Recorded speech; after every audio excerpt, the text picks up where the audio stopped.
Meu querido, minha querida, eu desejo que a paz do Evangelho de Jesus pacifique a sua alma.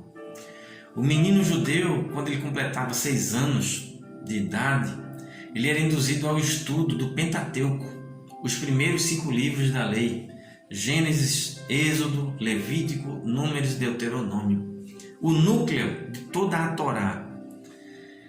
E quando ele chegava aos 10 anos, se ele quisesse continuar nesses estudos, ele era adotado por um rabino, adotado no sentido estudantil.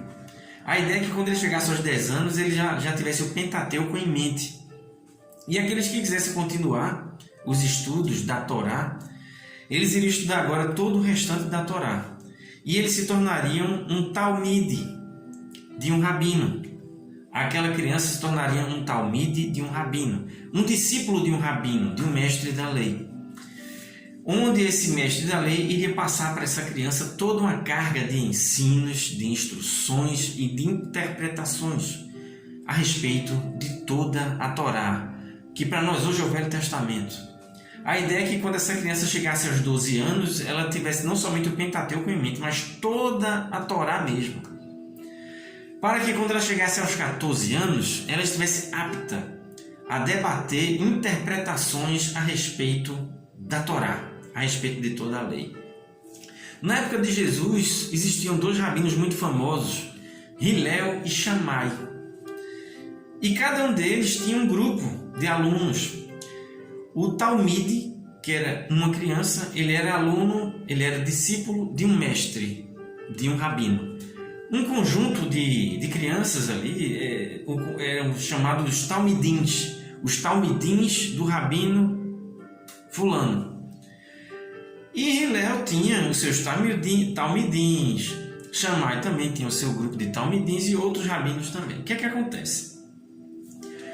Jesus, ele aparece e diz o seguinte: Vinde a mim, Mateus capítulo 11, versículo 28, todos que estáis cansados e sobrecarregados, e eu vos aliviarei.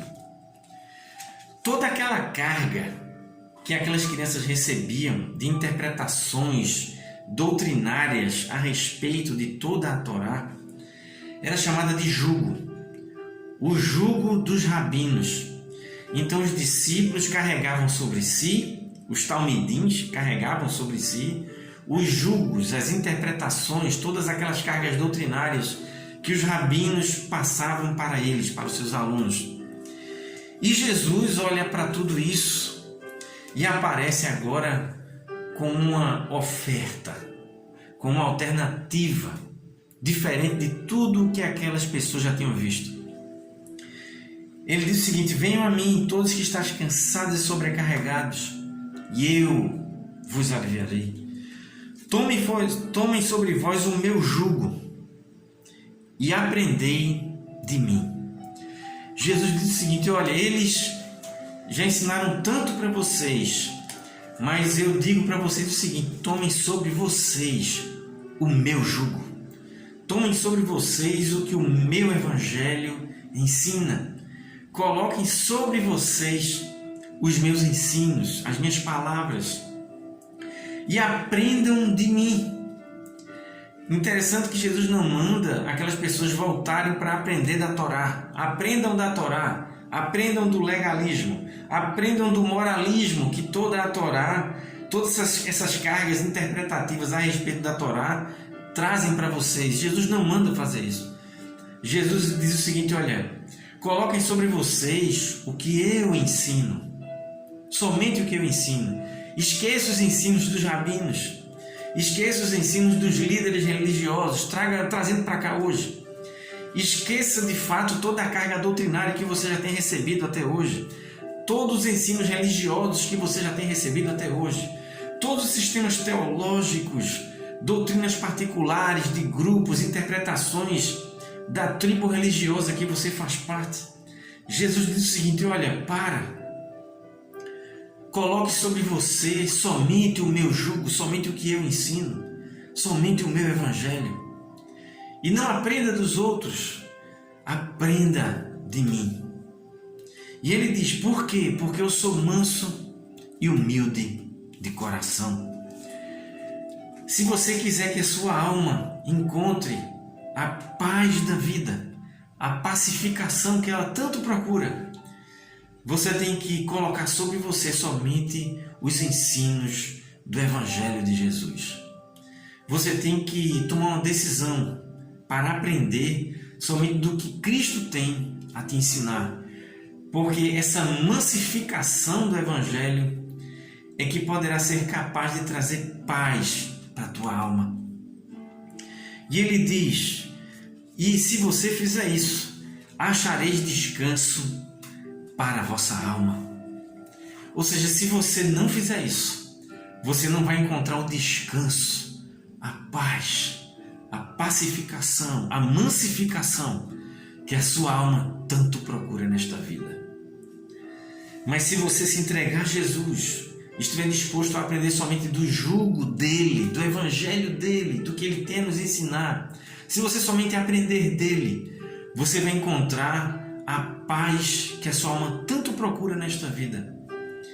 E você vai achar o descanso que você procura, o descanso do teu coração, da tua mente, o descanso da tua alma. Porque o meu jugo é suave, ele diz, e o meu fardo é leve. Porque tudo que eu ensino transforma-se em paz. Tudo que eu ensino transforma-se em mansidão, em massificação de mente e de coração. Tudo que eu ensino fica leve, se transforma em pacificação leve para a sua vida. Eu quero ler com você um texto aqui da nota de rodapé desta Bíblia, a Bíblia da Reforma, a Bíblia de Estudo da Reforma. De fato, o título dela não é o mais adequado, porque o mais adequado seria Bíblia de Estudo Luterana, porque ela é a tradução da Bíblia Luterana, mas aí não botar, a Sociedade Bíblica não botou na capa, né? Mas de fato ela é a Bíblia de Estudo Luterana. Na nota de rodapé diz o seguinte sobre jugo. Jugo. Os rabinos judeus falavam do jugo da lei como uma gloriosa obediência a Deus e que dava descanso, né? Mas Jesus descreve esse jugo como pesado e oferece a sua alternativa: estar sob o jugo dele pelo Evangelho. Eu convido você para você ser um discípulo de Jesus, estar sob o jugo de Jesus apenas. Venha aprender somente de Jesus. E aí você vai de fato não somente ter flashes ou momentos de paz na sua vida, mas você vai encontrar a verdadeira paz da alma, a verdadeira massificação de mente e de coração que só o jugo, só os ensinos do Evangelho podem te dar. Deus te abençoe. Que a paz do Evangelho de Jesus pacifique a tua alma. Compartilhe este vídeo com outras pessoas para que elas encontrem o Evangelho simples, límpido e puro de Jesus. E qualquer coisa eu estou aqui para te ajudar a ser apenas um discípulo de Jesus. Nada mais além disso. Amém.